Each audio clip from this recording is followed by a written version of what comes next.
Jayme Lynn Blaschke.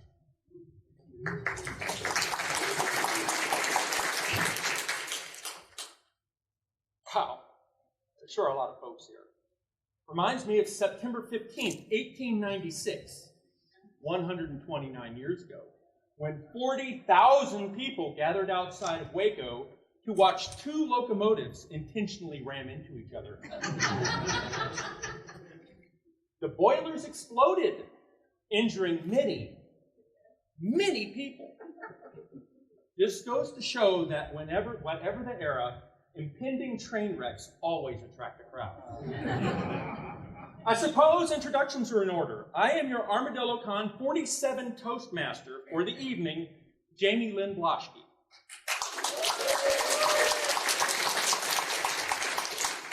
He, him.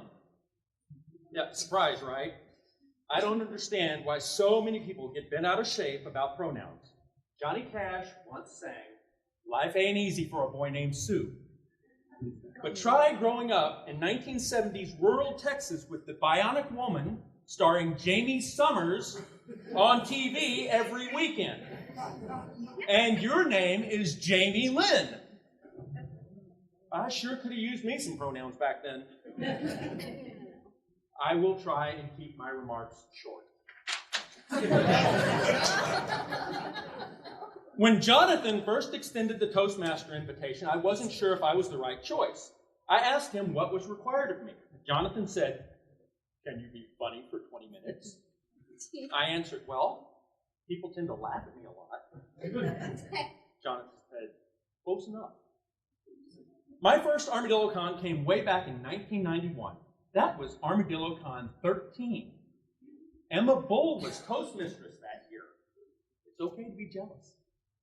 I remember watching as she held the crowd enthralled. I was inspired. I remember thinking, if I'm ever Toastmaster at a convention, I know exactly what I will do. Thanks a lot, Mark Finn! 34 years of planning down the tubes. But I digress. We were talking about introductions. Hi, I'm Jayme. I'm a recovering journalist. I've published an array of science fiction and fantasy short stories, most of which you probably have not read. I've also published a volume of genre-themed interviews with a nightmare-inducing cover, available in the dealer's room, and a non-fiction history of the infamous Chicken Ranch, which isn't really genre, but may qualify as fantasy to some folks. No judgment. Armadillocon regulars may have noticed that for many, many years, my bio has indicated that I am working on a novel titled Sailing Venus, realizing that I risked becoming that guy who is always working on a project but never finishing. To combat the imposter syndrome that comes with being named Toastmaster, I resolved to finish the novel by Armadillocon. I am here today to announce that it's still not finished. But hey, cut me some slack, okay? These Toastmaster speeches don't write themselves, you know? But I made significant progress these past few months, and the Venus novel is almost done. I've only got a handful of chapters to go, so knock wood. I'm not ashamed to admit that it has been challenging to write during this defective timeline. Yeah, y'all get it. I know this has been a difficult and stressful past 9 years for many of us.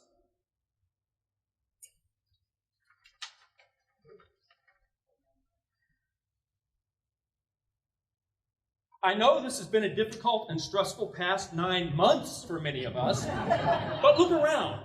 For all of our differences in taste and opinion and everything else society insists on quantifying and categorizing, we are here for love. Love of speculative fiction in whatever form it may take, be it on the printed page, or painted canvas, or projected on the silver screen, be it fantasy, science fiction, horror, or any of the infinite permutations of those genres. For this weekend at least, I hope Armadillocon brings you the joy and respite you deserve from the trauma of this defective timeline. It is said that in times like these, we don't get the Toastmaster we want, but rather the Toastmaster we deserve.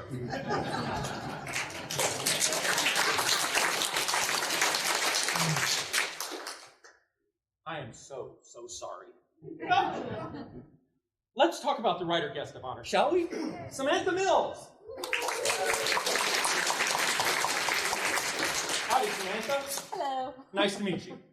You're seriously questioning your life choices right now, aren't you? Samantha is, not to mince words, an amazing writer. Her novel, The Wings Upon Her Back, won the Compton Crook Award for Best English Language Debut Novel. It's also a finalist for the World Fantasy Award. It's published by Kakion, so if you don't already have a copy, Jacob and Rick will fix you up in the dealer's room tomorrow. See what I did there? Now, not to steal the novel's thunder, but Samantha is also author of Rabbit Test, a short story originally published in Uncanny Magazine that, well, let's just say speaks to this messed up timeline we're in.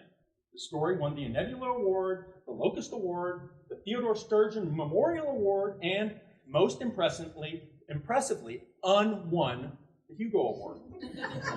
Seriously, it is a thing. Y'all can look it up online. I consider this the most significant element of Samantha's biography because while it was a difficult thing to do, more importantly, it was the ethical thing to do. And that speaks volumes about her character. Samantha, I know we've never met before, but I feel a deep connection with you. We have so much in common.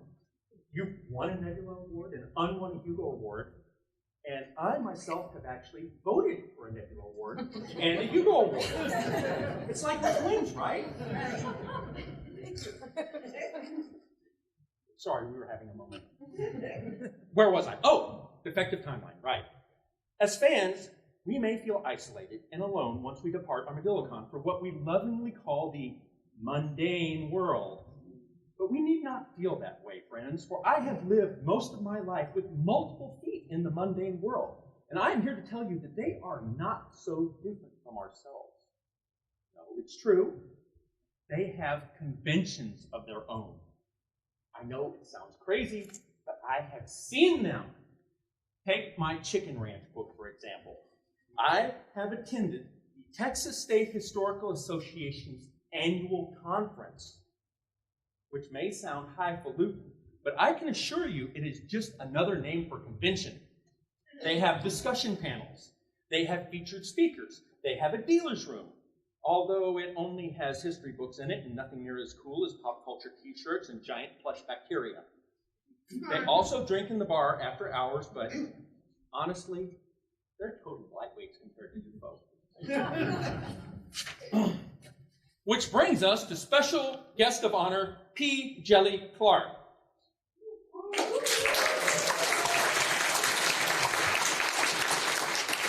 Not that he's a lightweight. I would never imply that you're a lightweight.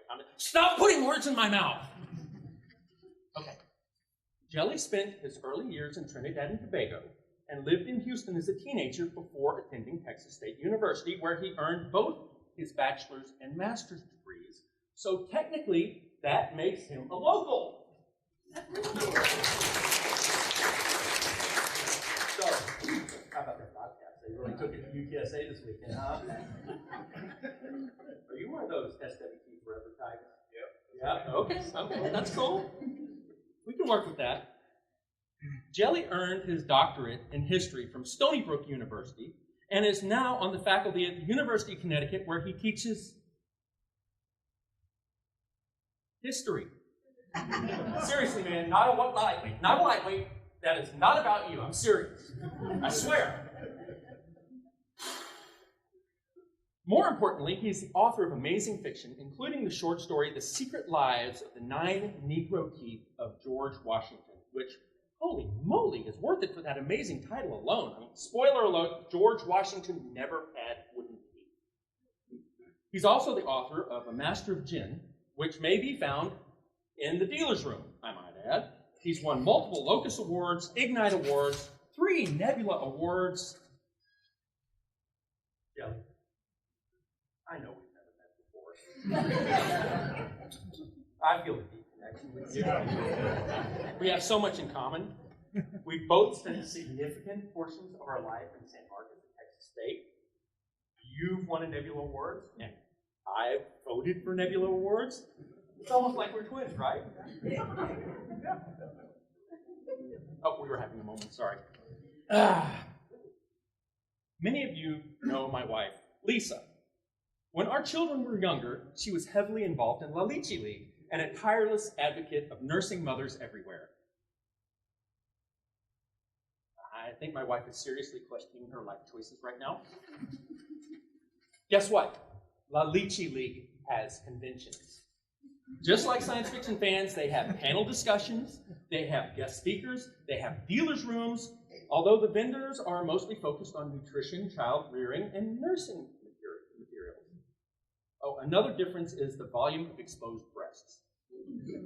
You laugh, but I'm serious. A baby cries and it's, "Excuse me while I whip this out." As one of the few men there, I didn't want to be the creepy guy, so I tried to avert my gaze, except there's nowhere to avert to because, like, I'm on Oprah or something. It's like, she's nursing a baby, she's nursing a baby, she's nursing a baby. And pretty soon I'm whipping around like Curly Howard going,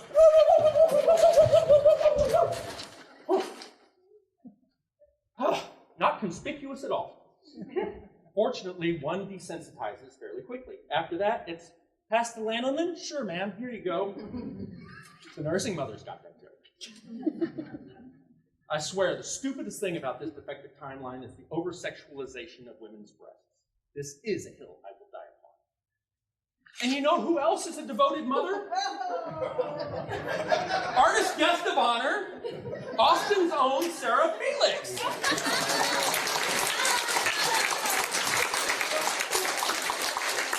Sara is such a devoted mother that she has brought her daughter Eva here today because Eva is celebrating her 11th birthday.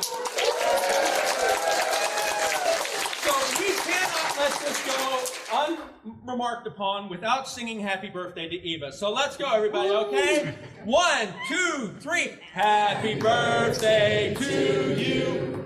Happy birthday to you. Happy birthday, dear Eva. Happy birthday to you.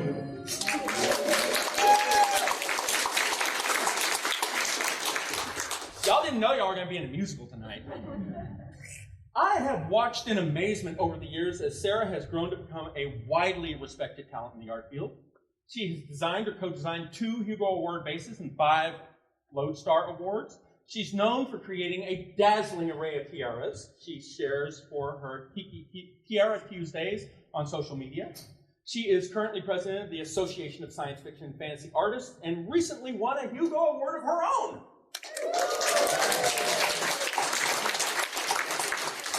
I'm not going to talk about any of that. You folks can read it in the program book. What I am going to talk about is my first meeting with Sara 27 years ago. I was doing my very first solo book signing at Adventures in Crime and Space here in Austin. I had a story in an anthology. Let me tell you, a single story in a single anthology is not signing strategy. In my defense, it wasn't my idea. My publisher pushed it, and I'm an accommodating guy, and as you probably suspect, absolutely nobody came. The writers understand. But Sara was there, impossibly young and bubbling over with enthusiasm. She bought a copy of the anthology and had me sign it. That was the only copy I signed that day. She did not have to do that. I've remembered that gesture all of these years. That encouraged me to keep writing and ultimately led me to where I am today. The moral of this story is that if you need someone to blame for this, it's her fault.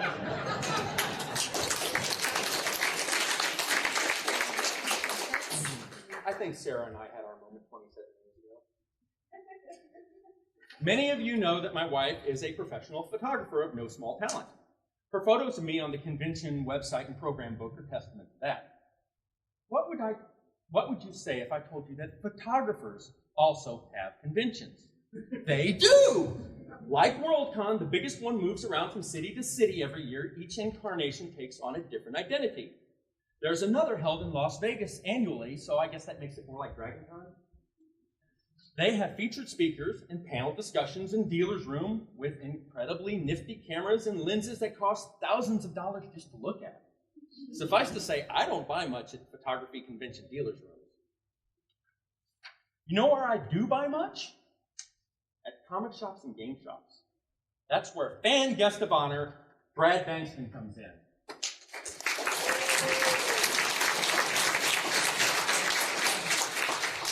I spent a decade living in Temple, Texas, right up I-35. It is not the end of the world, but you can see it from there. At the time, Temple did not offer much for anyone not content with the excitement of having lunch at Luby's. So on my occasional days off, I'd drive up to Waco and spend an hour or so at Bankston Sports, Comics, and Collectibles.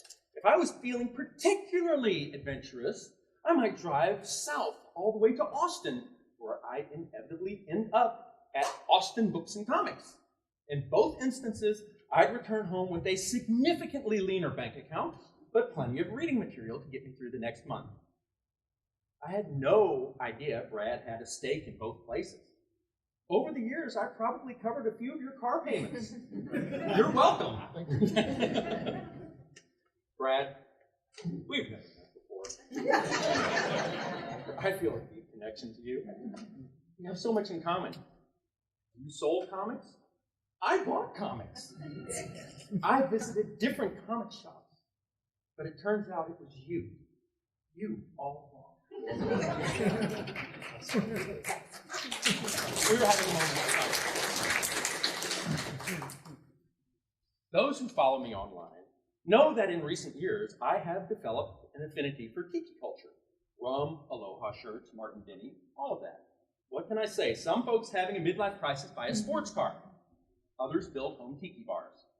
Speaking from experience, the sports car is the cheaper option in the long run. But did you know that tiki has its own conventions?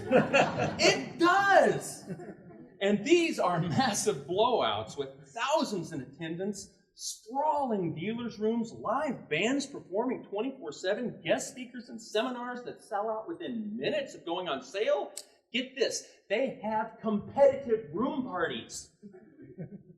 I hate to be the bearer of bad news, but when it comes to drinking, science fiction crowd qualifies as competent amateurs against the tiki code. Which brings us to editor guest of honor, Angelica Chong.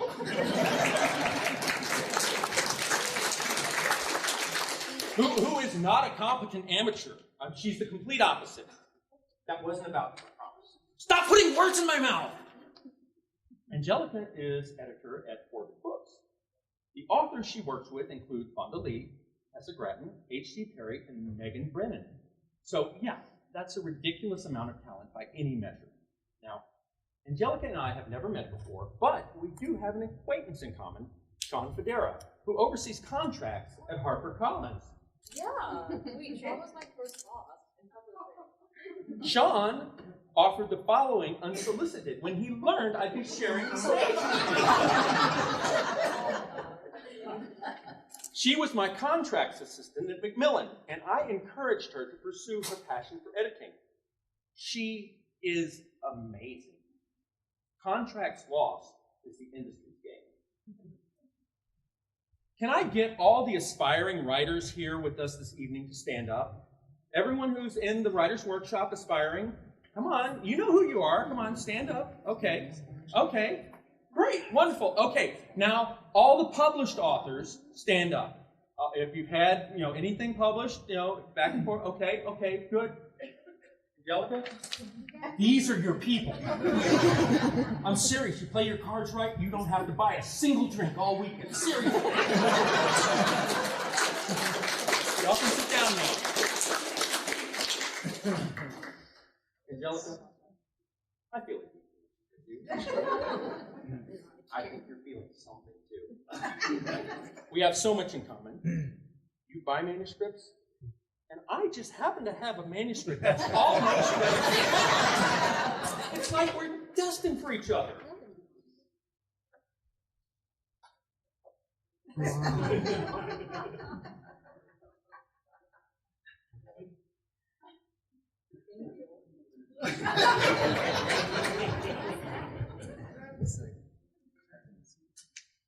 think Angelica and I will have our moment at a future date.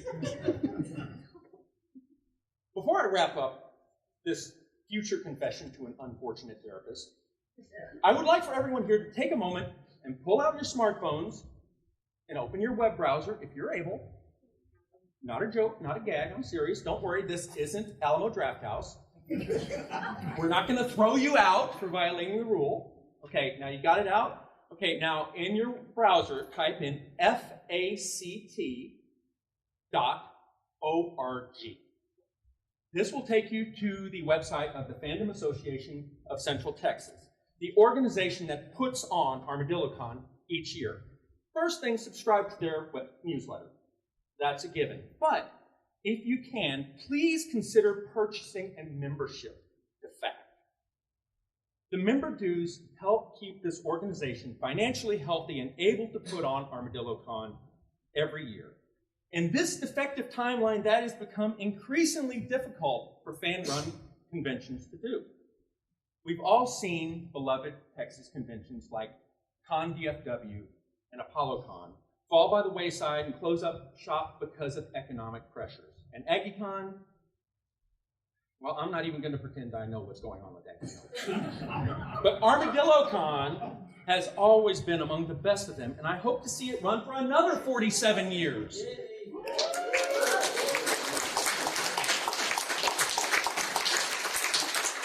If you can help make that happen, maybe this future timeline won't be so defective after all.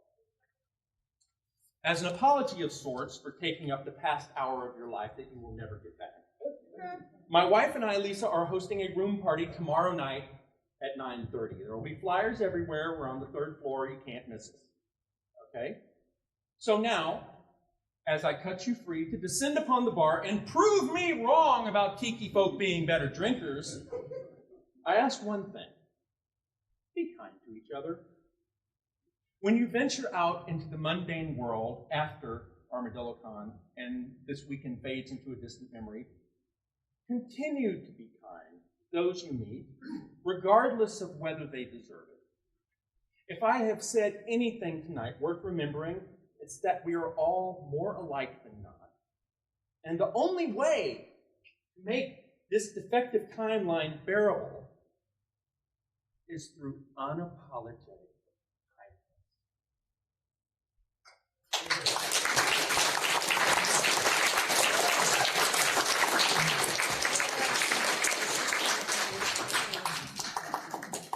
Are we having a moment? I think we are. Thank you and good night.